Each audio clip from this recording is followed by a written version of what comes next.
Hello to all students. Taenia solium का topic अपना चल रहा था, उसकी टाइप स्टडी, कंप्लीट स्टडी। अभी हम न्यूट्रिशन से स्टार्ट करते हैं। इसके पहले हमने बॉडी वॉल तक देख लिया है। हम कोटपाल को ही फॉलो कर रहे हैं। न्यूट्रिशन में देखते हैं tapeworm completely lakhs alimentary canal in all stages of life, यानी कि इसकी बॉडी में क्या नहीं होता, एलिमेंट्री कैनाल या डाइजेस्टिव ट्रैक्ट नहीं होता जीवन की सभी अवस्थाओं में। फिर pre digested food in host small intestine जो कि स्पेशल होता है इलियम के अंदर, is the chief source of nourishment for tapeworm. यानी टैपवर्म के लिए जो नरिशमेंट का सोर्स होता है वो मुख्य रूप से क्या होता है, जो होस्ट है जिसकी बॉडी में वो रह रहा है उसकी स्मॉल इंटेस्टाइन का इलियम वाले पार्ट से जो भी उसको न्यूट्रिशन मिलता है उससे वो अपना सर्वाइव करता है लाइफ को। फिर soluble nutrients like glucose, amino acids and glycerol, ये सभी मुख्य कंपोनेंट हैं या एलिमेंट्स हैं जिससे वो अपना न्यूट्रिशन प्राप्त करता है। फिर रेस्पिरेशन देखते हैं तो ये कैसा होगा, एनारोबिक रेस्पिरेशन होगा या एनॉक्सी बायोटिक रेस्पिरेशन कह सकते हैं। Glycogen is main source of energy, यानी ग्लाइकोजन ग्लाइकोलाइसिस प्रोसेस होगी जो कि एनारोबिक भी होती है, हम जानते हैं। तो ये रेस्पिरेशन होता है यहाँ से। और excretory and osmo regulatory system देखते हैं। इनमें तीन पैटर्न है एक्सक्रीशन के लिए। सबसे पहले लेटरल लॉन्गिट्यूडिनल कैनाल्स प्रेजेंट होती हैं, दूसरी है सेकेंडरी कैनाल प्रेजेंट होती हैं, और तीसरा है capillaries and flame cells present होती हैं। तो यहाँ हमें फ्लेम सेल्स को मेन या मुख्य रूप से ध्यान में रखना है। अब देखते हैं एक्सक्रीटरी कैनाल पहला। When the last proglottid is shed off, यानी एपोलाइसिस जब होगा, जब लास्ट प्रोग्लोटिड जाएगा बाहर की ओर, तब the terminal of the two ventral canal we have is independent excretory pores, यानी कि उस अवस्था में जो टर्मिनल एंड होते हैं वेंट्रल कैनाल के, वो क्या करते हैं, वो पोर्स किसकी तरह बिहेव करते हैं, इंडिपेंडेंटली एक्सक्रीटरी पोर की तरह बिहेव करते हैं। फिर क्योंकि जो प्रोग्लोटिड्स है वो तो शेड होते जाएंगे समय समय से। फिर दूसरा है फ्लेम सेल्स या ज्वाला कोशिकाएं कहते हैं हिंदी में। Secondary canal is formed by the union of several fines capillaries connected with flame cells, they scattered throughout parenchyma from which they remove metabolic waste. यानी जो फ्लेम सेल्स होती हैं वो क्या होती हैं, किससे बनती हैं, सेकेंडरी कैनाल से बनती हैं, और बहुत सारी इसमें छोटी छोटी कैपिलरीज होती हैं जो एक दूसरे से जुड़कर फ्लेम सेल्स या ज्वाला कोशिकाओं का निर्माण करती हैं। ये पूरी पैरेन्काइमा में, पूरी बॉडी में फैली रहती हैं, जो क्या करती हैं, बॉडी से मेटाबॉलिक वेस्ट को रिमूव करती हैं फ्लेम सेल्स। अब फिजियोलॉजी देखते हैं इसकी। Longitudinal canals are lined internally by cuticle. इसकी फिजियोलॉजी देखते हैं कार्य की। Longitudinal canal are lined internally by cuticle, यानी कि अंदर आंतरिक सतह किससे बनी होती है इसकी, इन कैनाल्स की क्यूटिकल से आस्तरित होती है। While secondary canal and capillaries have a chelated lining, यानी कि सेकेंडरी कैनाल और कैपिलरीज की अंदर से आस्तरित किस्सा होता है, सिलिएटेड होती है, यानी सिलिया से बनी होती है।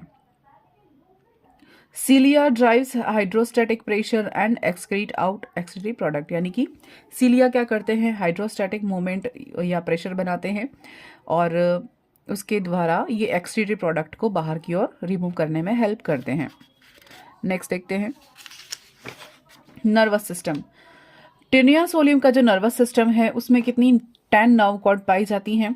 Arise from brain complex run through strobila, यानी कि स्ट्रोबिला से शुरू होंगी और ब्रेन कॉम्प्लेक्स से प्रारंभ होती हैं और स्ट्रोबिला तक फैली रहती हैं। 4 additional nerve cord are accessory lateral nerve cord, यानी 4 मुख्य अतिरिक्त जो नर्व कॉर्ड होती हैं सहायक होती हैं। Special receptor found in turbellarians are lacking in tapeworm, यानी कि स्पेशल रिसेप्टर्स जो कि टर्बिलेरियंस में पाए जाते हैं वो इस टैपवर्म में नहीं होते हैं। नर्वस सिस्टम की हम बात कर रहे हैं। अब देखते हैं रिप्रोडक्टिव सिस्टम। रिप्रोडक्टिव सिस्टम में except dioecious all tapeworms are except Dioecocestus, all tapeworm are hermaphrodite, यानी कि जिनस है डायोकोसेस्टस, एक जिनस है जिसको छोड़कर सभी के सभी टैपवर्म कैसे होते हैं, हर्मेफ्रोडाइट हैं, सिर्फ ये अपवाद है।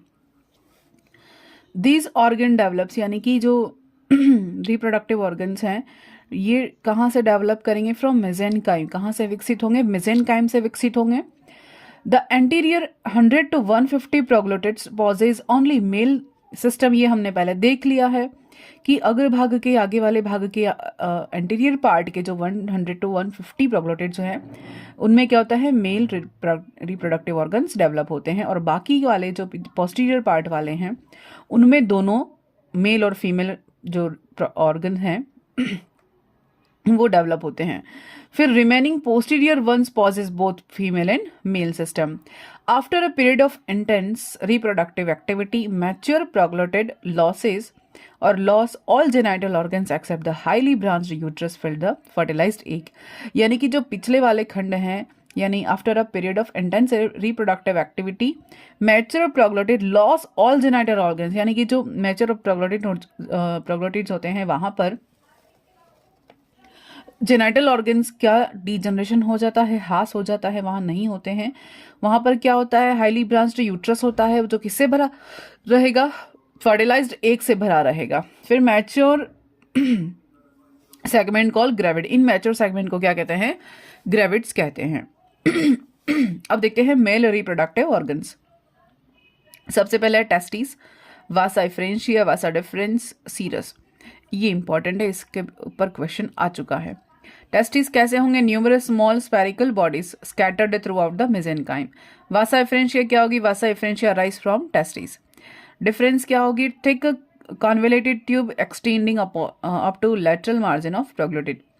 और सीरस क्या होगी, vasa deferens form thick muscular eversible copulatory organ, the cirrus enclosed by cirrus sheath, यानी ये जो ऑर्गन होता है सीरस, ये कहाँ से ओरिजिनेट हो रहा है, वासा एफरेंट से ओरिजिनेट हो रहा है, और थिक मस्कुलर स्ट्रक्चर है, इवर्सेबल है, कॉपुलेटरी ऑर्गन कहा जाता है इसको मेल का, और सीरस किससे बंध रहता है, सीरस शीट के द्वारा कवर्ड रहता है, एनक्लोज्ड रहता है।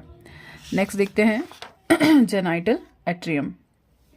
Serous open into a cup shaped genital atrium, यानी कि सीरस कहाँ ओपन होगा, कप शेप्ड जेनाइटल एट्रियम में से ओपन होता है through the mail genital pour. Genital atrium in turn opens to the exterior through the common gonopore situated at the peak of a tiny genital papilla.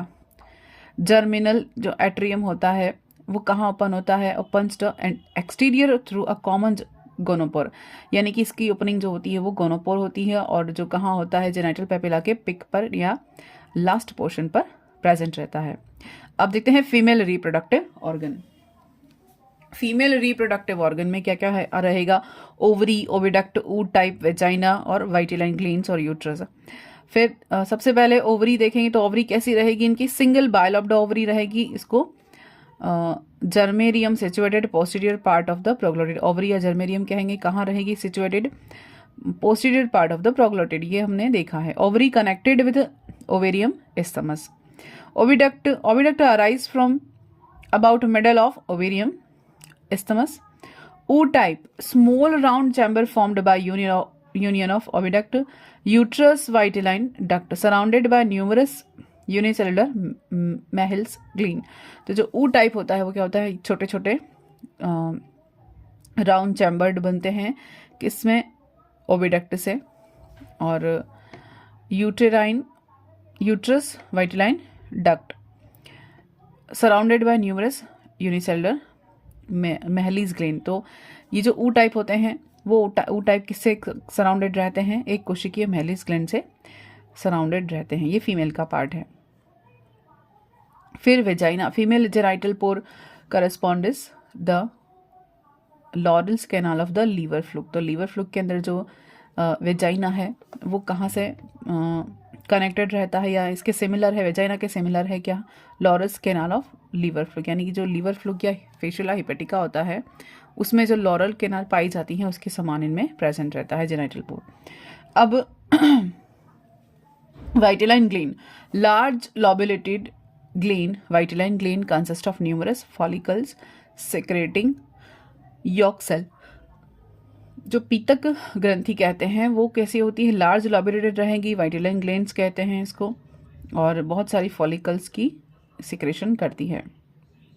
Consist of numerous follicle secreting yolk cell, यानी follicle secreting करने वाली जो York cell उसकी है बनी होती है वाइटिलाइन gland. ये पीतक का ही काम है, इसका पीतक सिक्रेशन का, योग सिक्रेशन का काम होता है इनका. अब है यूट्रस. यूट्रस क्या है? Uterus is the most characteristics feature of the reproductive system of tapeworm. ये सबसे ज़्यादा यूनिक होता है. Mean to accommodate thousands of fertilised egg, यानी इसमें बहुत सारे फर्टिलाइज्ड एग होते हैं जो ग्रेविड्स के अंदर रहते हैं. And a process of completing this in it form 7 to 13 lateral branches on each side. It branched uterus is only genital structure persisting in a gravid प्रोग्रेड, यानी कि जो यूट्रस होता है बहुत ज़्यादा वेल डेवलप्ड होता है, ब्रांच्ड होता है, शाखित होता है, क्योंकि इसमें कई संख्या में, बहुत अधिक संख्या में क्या रहते हैं? फर्टिलाइज्ड एग रहते हैं. नेक्स्ट अब देखते हैं लाइफ साइकिल. लाइफ साइकिल में क्या क्या है? Life cycle and development. इसमें कॉपुलेशन और फर्टिलाइजेशन देखते हैं. टीनिया इज अ डाइजेनेटिक है. इन्वॉल्विंग, यानी कि एक ही बॉडी में सब हैं, मेल और female. Involving two host as in sorry, digenetic का मतलब यहाँ पर ये है द्विपरपोषी में अपना जीवन व्यतीत करेगा. Involving two host as in case of fluke. Life cycle of fluke is simple.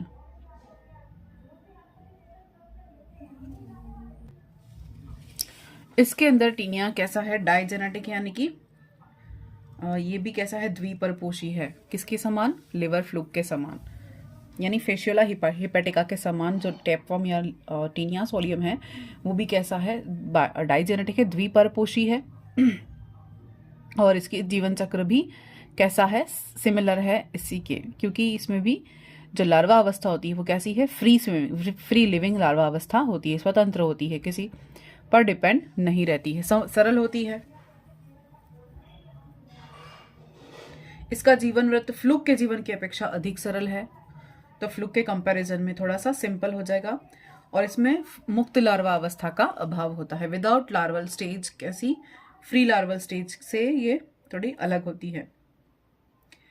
और इनमें एक परपोषी में केवल एक फिताक्रमी होने पर निषेचन की संभावना कम हो जाती है. यानी कि अगर एक बॉडी में मेल ही है या एक बॉडी में फीमेल ही है तो वो फर्टिलाइज नहीं कर पाएंगे, तो इनकी लाइफ साइकिल कैसी है? लीवर फ्लूक की अपेक्षा थोड़ी सरल है, क्योंकि लार्वल स्टेज नहीं होती है इनमें. फिर देखते हैं fertilization. Single tapeworm presence in a host body. Fertilization is preceded by copulation, which is accomplished by insertion of serous into vagina to the same or other prolotid to the release spermatozoa. यानी कि same proglottid में अगर spermatozoa release कर दिए तो self fertilisation हो जाएगा, अगर अदर प्रोग्लोटिड में कर दिए तो क्रॉस फर्टिलाइजेशन हो जाएगा. तो इस तरह से फर्टिलाइजेशन हो जाता है. When common gonopore of two mature proglottid come in contact due to folding of strobila. अगर स्ट्रोबिला फोल्ड हो गया किसी कारण की वजह से, तब तो क्या हो जाएगा? जो common gonopore of two mature proglottid come in contact, यानी कि दो गोनोपोर, यानी कि एक ही अलग अलग स्ट्रोबिला अपने कॉन्टेक्ट में आ जाएंगे और उनमें फर्टिलाइजेशन हो जाएगा. फिर fertilisation following copulation between two different proglottids, यानी कि अगर अलग अलग प्रोग्लोटिड में होता है तो सेम में हो गया, एक ही प्रोग्लोटिड में फोल्ड हो गए तो स्ट्रोबिला के दोनों गोमनपोर एक साथ मिल जाएंगे तो मेल और फीमेल का सेल्फ फर्टिलाइजेशन हो जाएगा. यहाँ पर सेल्फ में सेम प्रोग्लोटिड में हुआ तो सेल्फ फर्टिलाइजेशन, अलग अलग प्रोग्लोटिड में हुआ तो क्रॉस फर्टिलाइजेशन. लेकिन होता तो एक ही बॉडी के अंदर है, मतलब कि सेम एक हर्मेफ्रोडाइट है, एक ही बॉडी में मेल और फीमेल दोनों मिलते हैं. फिर fertilisation following copulation between two different proglottid, यानी अगर अलग अलग प्रोग्लोटिड्स आ गए, समटाइम्स क्रॉस फर्टिलाइजेशन अकर्स, यानी कभी कभी हो सकता है. सेम प्रोग्लोटिड होगा तो सेल्फ फर्टिलाइजेशन होगा.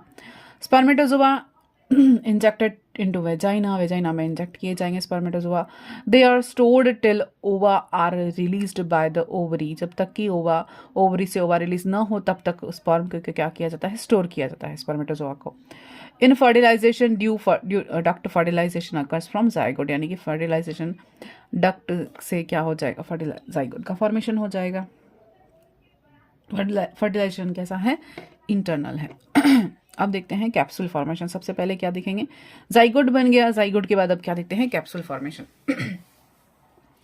जाइगोट और egg cell pass into the ootype, each become associated with a large yolk cell or vitelline cell. The two become enclosed in a thin shell, यानी कि ये जो जाइगोट बन गया, एग सेल हुई, जो भी एम्ब्रियो कहें, जो भी कहें, वो कहाँ से पास आउट होगा, ऊ टाइप से गो थ्रू होने के बाद उसके चारों ओर योक की मेम्ब्रेन या वाइटलाइन मेम्ब्रेन बन जाएगी और ये थिक हो जाएगा और एक शेल फॉर्मेशन करेगा, कवरिंग बन जाएगी। ये कवरिंग बनने के बाद क्या होगी, दूसरी स्टेज आएगी अपने पास। पहली स्टेप हो गई लाइफ साइकिल की कॉपुलेशन फर्टिलाइजेशन, सेकेंड स्टेप हो गई कैप्सूल फॉर्मेशन, और थर्ड स्टेप अपने पास हो गई ऑन्कोस्फीयर फॉर्मेशन। ये क्या है, लार्वा है। अब ऑन्कोस्फीयर में क्या देखते हैं, सबसे पहले क्लीवेज देखेंगे, फिर मोरुला देखेंगे, फिर हेक्साकेंथिया, ऑन्कोस्फीयर जो लार्वा बनना है वो देखेंगे। ये लार्वा का नाम है, मेन और इम्पॉर्टेंट है। क्लीवेज में क्या होता है देखते हैं।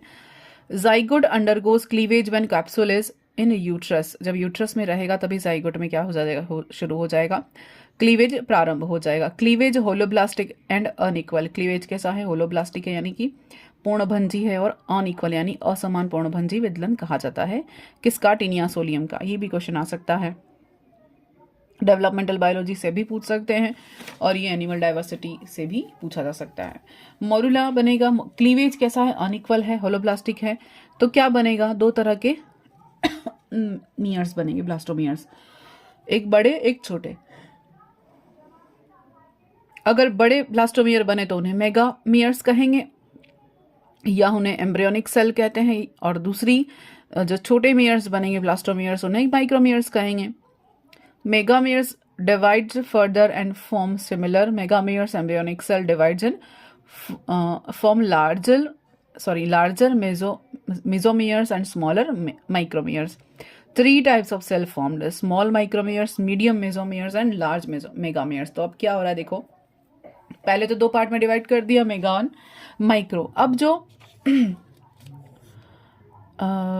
मेगामेयर्स डिवाइड्स फर्दर, यानी कि आगे मेगामेयर्स में भी डिवीजन होगा, फर्दर डिवीजन होगा, तो वो भी दो पार्ट में डिवाइड होंगे, जैसे कि लार्जर मेसोमेयर्स और स्मॉलर माइक्रोमेयर्स, ये भी दो भाग में डिवाइड। इस तरह से तीन पार्ट बन जाते हैं, तीन तरह के सेगमेंट्स यानी मेयर्स बन जाते हैं, सेल्स का समूह या ग्रुप बन जाता है। स्मॉल माइक्रोमेयर्स, मीडियम मेसोमेयर्स और लार्ज मेगामेयर्स, इससे तीन जो क्या होता है, कोशिकाओं का समूह बन जाता है। Micromeres form a large mass, the morula, covered by inner covering or envelope mesomeres and an outer envelope of megameres। यानी माइक्रोमियर्स क्या करेंगे, एक लार्ज मास बनाएंगे, यानी कि अधिक मतलब कि बहुत ही बड़ा मुख्य भाग बनाते हैं कोशिकाओं का मोरुला के अंदर, और जो कि किससे कवर्ड होता है, covered by inner covering of और एनवेलप ऑफ मेसोमियर्स, मेसोमियर से आस्तरित होता है। और आउटर सरफेस पर क्या बनेंगे, मेगामियर्स एक कवरिंग का निर्माण करेंगे, एनवेलप का फॉर्मेशन करेंगे, आउटर एनवेलप। ये सारी जो प्रोसेस है ये इन्वेजिनेशन एपिबोली एम्बोली की प्रोसेस है। योग ट्रांसफर्स इनटू मेगामियर्स एंड डिसअपियर्स, यानी कि जो योग जो होगा वो किस में ट्रांसफर्स हो जाएगा, मेगामियर्स में कन्वर्ट होता जाएगा, यानी उन्हें न्यूट्रिशन चाहिए। मेगामियर्स क्योंकि डिवाइड होते जाएंगे, कोशिकाएं बार बार विभाजित होती जाएंगी, तो उन्हें न्यूट्रिशन की जरूरत पड़ती है, तो योग कंज्यूम होता जाएगा और धीरे धीरे योग क्या हो जाएगा, ये डिसअपियर होते जाएंगे। Large yolky megameres fuse to form outer embryonic membrane, यानी लार्ज योकी मेगामियर्स हैं वो फ्यूज हो जाएंगे और क्या बनाएंगे, एम्ब्रियोनिक मेम्ब्रेन बनाने का काम करेंगे। Medium mesomeres form a thick hard cuticularized shell known as embryophore और इनर एम्ब्रियोनिक मेम्ब्रेन। जो मीडियम मियर्स हैं वो क्या बनाएंगे, थिक हार्ड और क्यूटिकुलराइज्ड शेल का फॉर्मेशन करेंगे, जिसको हम क्या कहेंगे, एम्ब्रियोफोर के नाम से जानेंगे या इनर एम्ब्रियोनिक मेम्ब्रेन कहेंगे। ये हो गया मोरुला का स्ट्रक्चर। अब है हेक्साकेंथिया ओंकोस्फियर larva. Morula, it's morphologically posterior and develops 3 pair of chitinous hook secreted by differentiated cells called oncoblast। यानी मोरुला के बाद, मोरुला की प्रोसेस के बाद क्या होगा, ये इनमें मॉर्फोलॉजिकल चेंजेस आएंगे। तो इनके पोस्टीरियर एंड पर क्या फॉर्मेशन होगा, 3 जोड़ी काइटिनस हुक का निर्माण होगा, जो कहाँ से सीक्रेट होंगे, डिफरेंशिएटेड सेल से, यानी विभेदन शुरू हो जाएगा और ये हुक बनाएंगे और ये क्या कहे जाएंगी, ये प्रोसेस क्या कही जाएगी, ओंकोब्लास्ट कही जाएंगी, ये जो बनेंगे वो कोशिकाएं। दिस 6 हुक्ड एम्ब्रियो, यानी कि कितनी है, 3 पेयर में है यानी 6 हैं। इन 6 हुक को क्या कहते हैं, हम हेक्साकेंथ कहते हैं। Possess a pair of large penetration glands, इनमें पेनिट्रेशन ग्लीन प्रेजेंट होती है, सराउंडेड बाय 2 हेक्साकेंथ मेम्ब्रेन्स, यानी कि 2 हेक्साकेंथ मेम्ब्रेन्स से ये कवर्ड होती हैं। फिर देखते हैं, ये तो अपने पास ये लार्वा हो गया, लाइफ साइकिल का अंत हो गया यहाँ पर, जीवन चक्र। उसके बाद इन्फेक्शन टू सेकेंडरी होस्ट। अब सेकेंडरी होस्ट में कैसे ट्रांसफ़र होगा, प्राइमरी होस्ट तो हमने देख लिया था, अब सेकेंडरी होस्ट में कैसे होगा, विद द होस्ट फिसेस, यानी कि होस्ट के स्टूल के साथ जो ग्रेविड्स प्रोग्लोटिड्स निकले हैं, यानी कि उसके एपोलाइसिस प्रोसेस के थ्रू डिटैच हुए हैं, वो कितने, लगभग 4 से 5 ग्रुप में वो बाहर निकलते जाएंगे। एपोलाइसिस होती जाएगी और होस्ट बॉडी के बाहर एक्सक्रीटा के साथ बाहर निकलते जाएंगे। Proglottid eventually disintegrate setting free thousands of oncospheres, यानी कि कितने ऑन्कोस्फेयर्स ये जो बॉडी में बने, ये सारे ऑन्कोस्फेयर्स कितने, लगभग 1000 से ज़्यादा तक ऑन्कोस्फेयर्स ये होस्ट स्टूल के साथ पास आउट कर लेते हैं। द सेकेंडरी और intermediate host acquires infection by ingesting the oncosphere, यानी कि जो ये ऑन्कोस्फेयर सेकेंडरी होस्ट बॉडी उसमें एंटर करेंगे और एंटर करने के बाद उसके बॉडी में इन्फेक्शन या उनकी बॉडी के अंदर ये एंटर करेंगे बाय द इंजेस्टिंग, यानी कि खाने के द्वारा। वो फूड, उनका फूड क्या है, पिग का फूड क्या है, स्टूल। फिर अब क्या है, migration with in secondary host. Secondary host में किस तरह से माइग्रेट करेगा ये देखेंगे। In stomach of secondary host, ये तो खाने के साथ इनके एलिमेंट्री कैनाल में पहुंच गए ऑन्कोस्फेयर्स। जब ये सेकेंडरी होस्ट के स्टमक में चले गए तब क्या करेगा, लॉसेस इट्स एम्ब्रियोफोर, यानी कि इसके एम्ब्रियोफोर को रिमूव कर देगा, इसके बेसमेंट मेम्ब्रेन को रिमूव कर देगा by the action of acidic juice, यानी कि उसके स्टमक के अंदर जो पेप्सिन प्रेजेंट है वो क्या करेगा, इसका जो प्रोटियोलाइटिक कवरिंग है उसको ये रिमूव कर देगा ताकि ऑन्कोस्फियर फ्री हो जाए आउटर कवरिंग से। By the presence of bile salt की उपस्थिति के कारण हेक्साकेंथ कैन एक्टिवेट, यानी कि इसकी उपस्थिति के कारण हेक्साकेंथ एक्टिवेट हो जाएगा। It bores it way through the intestinal epithelium to reach the lymph vessels. तो इन्हें जाना कहाँ है, अंत में लिम्फ वेसल्स में जाना है। तो ये क्या करेंगे, उसके इंटेस्टाइन को बोर करेंगे, यानी पेनिट्रेट करेंगे, छेद करके, और उसके इंटेस्टाइन एपिथेलियम में चले जाएंगे, किसकी, सेकेंडरी होस्ट की बॉडी की इंटेस्टाइन में। फिर बाय 6 हुक, 6 जो उनके हुक्स होते हैं उनके द्वारा ये पेनिट्रेट करेंगे इंटेस्टाइन को और एडहेस कर लेंगे, यानी कि स्टिक हो जाएंगे उसकी इंटेस्टाइन वॉल से। Entire process takes place 10 minutes. इस पूरी प्रक्रिया में कितने मिनट लगते हैं, 10 मिनट लगते हैं। हेक्साकेंथ रिचेस टू लिवर, कहाँ जाएगा ये हेक्साकेंथ, ऑन्कोस्फियर से क्या रिलीज हुआ, हेक्साकेंथ रिलीज हुआ। ऑन्कोस्फियर से क्या रिलीज हुआ, हेक्साकेंथ। क्यों कह रहे हैं, क्योंकि इसके पास 6 हुक हैं, इसलिए इसको हेक्साकेंथ कह रहे हैं। पहुंच के क्या करेगा ये, reaches to liver hepatic vein, यहाँ पर जाएगा, हेपेटिक वेन पे जाएगा। From liver it reaches heart and enter the atrial circulation. तो ये कहाँ जाएगा, लीवर से हार्ट में जाएगा, फिर एट्रियल सर्कुलेशन में जाएगा। It finally reaches the strips muscle, यानी कि फिर कहाँ जाता है, रिकिट पेशियों में जाता है, usually to the tongue, shoulder, neck, thigh and heart. इन सब में ये सर्कुलेट करेगा, इन सारी मसल्स में सर्कुलेट करेगा। फिर ये सेटल डाउन हो जाएगा कहाँ पर, to develop into bladder worm. जो ब्लैडर वर्म है ये ब्लैडर वर्म को डेवलप करने के लिए एक जगह पे बैठ जाएगा। ये दूसरा अपने पास लार्वा है, सिस्टिक सर्कस कहते हैं इसको। इसको बनाने के लिए ये हेक्साकैंथ है वो सेटल डाउन हो जाएगा। दीज में also develop in other organ. ये कहाँ पर, ये कहाँ घूमेगा? देखो हेक्साकैंथ तो कहाँ कहाँ घूम रहा है, इसको इसका पाथ क्या रहेगा अगर पाथ पूछ लिया जाए तो? लीवर, हेपेटिक वेन, फिर मसल्स में है जैसे कि टंग, शोल्डर में, नेक में, थाई में, हार्ट में। और सिस्टी सर्कस या ब्लैडर वर्म कहाँ कहाँ घूमेगा? इन ऑर्गन्स में, लंग्स में, लीवर में, किडनी में और ब्रेन में। ये कहाँ कहाँ पहुंच सकता है? लंग्स, लीवर, किडनी और ब्रेन में। यहाँ पर ये डेवलप होता हुआ घूम सकता है, यहाँ पर ये सर्कुलेट हो सकता है। Non muscular vital organ like eye, brain and liver, ये नॉन मस्कुलर वाइटल ऑर्गन में भी जा सकता है, जैसे कि आईज, ब्रेन और लीवर में ये जा सकता है। उसके बाद सिस्टिक सर्कस या ब्लैडर वर्म जो है वो देखते हैं। हेक्साकैंथ क्या करेगा? नाउ डिवॉइड ऑफ हुक्स, यानी डिवॉइड हुक्स रहित हो जाएगा।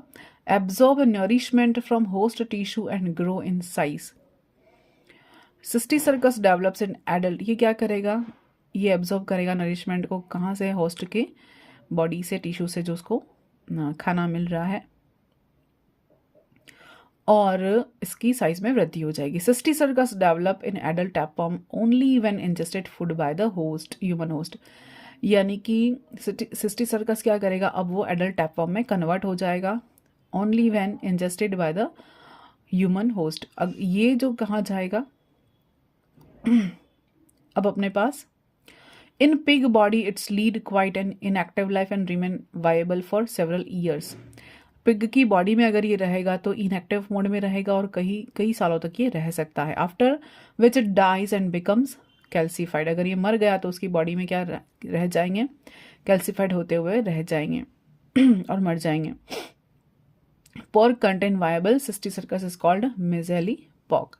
यानी कि इसकी जो, हाँ, अब ये डिजीज होती क्यों है? ये तो सुअर का जो मांस खाते हैं, पिग के जो फ्लैश खाने वाले जो लोग होते हैं, या मीजली पॉक जो खाते हैं, उनके अंदर ये जो सुअर जो मांस है, फ्लैश है, उनके अंदर कौन चला जाएगा? सिस्टी सर्कस चले जाएंगे। सिस्टी सर्कस चले जाएंगे, जैसे कि जब ये मानव के द्वारा एक खाया जाता है तभी उनके अंदर क्या चले जाएंगे? सिस्टी सर्कस लार्वा चले जाएंगे और एडल्ट टैपवर्म में कन्वर्ट हो जाएंगे। और एडल्ट टैपवर्म में कन्वर्ट होने के बाद वो फिर अपनी लाइफ साइकिल कंप्लीट करेंगे। और उसके अंदर बिल्कुल संभावना है, क्योंकि कई हजारों तक ये ओंकोस्फीयर एंटर कर जाते हैं, इसलिए संभावना है कि इनमें मेल और फीमेल मिल जाए, ताकि मेन की बॉडी के अंदर या ह्यूमन की बॉडी के अंदर ये मेल और फीमेल ग्रो करके वापस से फर्टिलाइजेशन करें और अपनी लाइफ साइकिल कंप्लीट करें। Infection to primary host. तो जब मेन गेट्स इन्फेक्शन, यानी मैन में इन्फेक्शन हो जाएगा by eating under cooked measly pork, यानी कि अगर इन्होंने कच्चा मांस खा लिया मानव ने, तब इस कच्चे मांस के अंदर क्या होगा? या अपका हुआ, यानी कि बिना पका हुआ भोजन खा लिया। भोजन यानी कि मांस किसका? पिग का। तब इनकी बॉडी में क्या एंटर कर जाएगा? सिस्टी सर्कस एंटर कर जाएंगे। Cysticercus become active and on reaching the small intestine. ये एक्टिव हो जाएंगे, मानव की बॉडी में पहुंचने के बाद ये एक्टिव हो जाएंगे, और ये कहाँ पहुंच जाएंगे? इंटेस्टाइन में पहुंच जाएंगे, स्मॉल इंटेस्टाइन में। प्रोस्कॉलेक्स इवर्ट और evaginates and anchor to the intestinal wall. ये प्रोस्कॉलेक्स बन जाएगा और इंटेस्टाइनल वॉल में। और neck begins to proliferate proglottids, यानी नेक रीजन से भी क्या होगा? प्रोग्लोटिड्स का फॉर्मेशन होना शुरू हो जाएगा। And the bladder detaches and digested. After 10 to 12 weeks, the parasite attain adulthood and possess gravid proglotids ready for apolysis। यानी कि 10 से 12 सप्ताह के भीतर ये वापस से एडल्ट हो जाएगा और अपनी वापस से पूरी प्रोसेस जो कि फर्टिलाइजेशन उनके तीनों पार्ट बनना, जैसे कि नेक रीजन है, इमेच्योर प्रोग्लोटिड, ये पूरी बॉडी बन जाएगी इनकी, मैच्योर प्रोग्लोटिड, ग्रेविड्स, ये पूरी प्रोसेस वापस शुरू हो जाएगी और ये एडल्ट हो जाएंगे, ग्रेविड्स बन जाएंगे और ये अपोलाइसिस की प्रोसेस शुरू हो जाएगी, यानी कि वापस से लाइफ साइकिल इनकी चलती हो जाएगी पूरी। तो इसमें हमने क्या देखा कि ये जो अपना टीनिया सोलियम है, ये होता किसके कारण है? इसके दो परपोषी हैं, एक तो मानव है और एक सुअर है। मानव में क्या होता है? मानव तो मुख्य परपोषी है और पिग जो है वो क्या है? इंटरमीडिएट है, सेकेंडरी होस्ट है। तो मानव के अंदर निषेचन होगा। निषेचन होने के लिए दोनों मेल और मतलब मेल और फीमेल तो नहीं है, सॉरी ये मैंने गलत बोल दिया था, मेल और फीमेल नहीं है, लेकिन मानव के अंदर फर्टिलाइजेशन हो जाएगा ये जब एडल्ट रहेगा। तो ये हुआ कैसे, मानव के अंदर आया कैसे, ये टीनिया सोलियम ये आया पिग का कच्चा मांस खाने से, मिसली पॉक खाने से। पिग का कच्चा मांस खाने से या बिना पका हुआ मांस खाने से इनके अंदर कौन एंटर हो गए, सिस्टी सर्कस लार्वा एंटर हो गए। सिस्टी सर्कस लार्वा किसके फॉर्म में थे, ये ओंकोस्फेयर या हेक्साकेंथ के फॉर्म में थे। जो हेक्साकेंथ कहाँ था, पिग ने एंटर किया था, इंजेस्ट किया था स्टूल से, ह्यूमन की स्टूल से। तो उसकी बॉडी के, पिग की बॉडी के अंदर चले गए, पिग की बॉडी के अंदर एंटर किया। फिर पिग की बॉडी के अंदर तो ओंकोस्फियर है, हेक्साकेंथ, ओंकोस्फियर का एंसेस्टमेंट टूटा, डाइजेस्ट हुआ, फिर वहाँ फ्री कौन हुआ, हेक्साकेंथ फ्री हुआ। हेक्साकेंथ फिर सिस्टी सर्कस में कन्वर्ट हुआ। सिस्टी सर्कस यानी कि सुअर का कच्चा मांस खाने से वो सिस्टी सर्कस किस में चले गए, मानव के अंदर चले गए। मानव के अंदर जाने के बाद सिस्टी सर्कस एडल्ट हो जाएगा, डेवलप हो जाएगा, ग्रो करेगा, और वो एडल्ट टीनिया सोलियम फिर उनकी बॉडी में पूरा फर्टिलाइजेशन वाली प्रोसेस करेगी, अपना लाइफ साइकिल कंप्लीट करेगी और प्रोग्लोटिड्स बनाएगी यानी कि ग्रेविड्स बनाएगी। और वो एपोलाइसिस की प्रक्रिया किसके अंदर होगी, मानव के अंदर होगी। यानी जब मानव के अंदर टीनिया सोलियम प्रेजेंट है तब उनमें एपोलाइसिस की प्रोसेस होगी, और फिर मानव के स्टूल के साथ जब वो एपोलाइसिस प्रक्रिया के थ्रू डिटैच होंगे ग्रेविड्स टीनिया सोलियम की बॉडी से, तो वो ग्रेविड्स का समूह मानव के स्टूल के साथ बाहर निकाल दिया जाएगा। और उस मानव के स्टूल को जब पिग ने खाया तो पिग की बॉडी में कौन चला गया, ओंकोस्फियर चले गए। ओंकोस्फियर चले गए तो ओंकोस्फियर फिर हेक्साकेंथ में कन्वर्ट हुए। हेक्साकेंथ से यानी कि पिग के इंटेस्टाइन में जाएंगे, पिग के इंटेस्टाइन में उनके स्टमक के डाइजेस्टिव जूस के साथ ओंकोस्फियर का कवरिंग हट जाएगा, डिजोल्व हो जाएगा, हेक्साकेंथ फ्री हो जाएंगे। फिर वो हेक्साकेंथ किस में कन्वर्ट हो जाएंगे, सिस्टी सर्कस में कन्वर्ट हो जाएंगे। और वो अगर वो मांस, सिस्टी सर्कस वाला मांस अगर मानव के द्वारा खा लिया गया कच्चा मांस, तो मानव के अंदर कौन चला जाएगा, ये सिस्टी सर्कस लार्वा चले जाएंगे। तो इस तरह से इनकी पूरी लाइफ साइकिल कंप्लीट होती है टीनिया सोलियम की। तो इतना आज के लिए, धन्यवाद।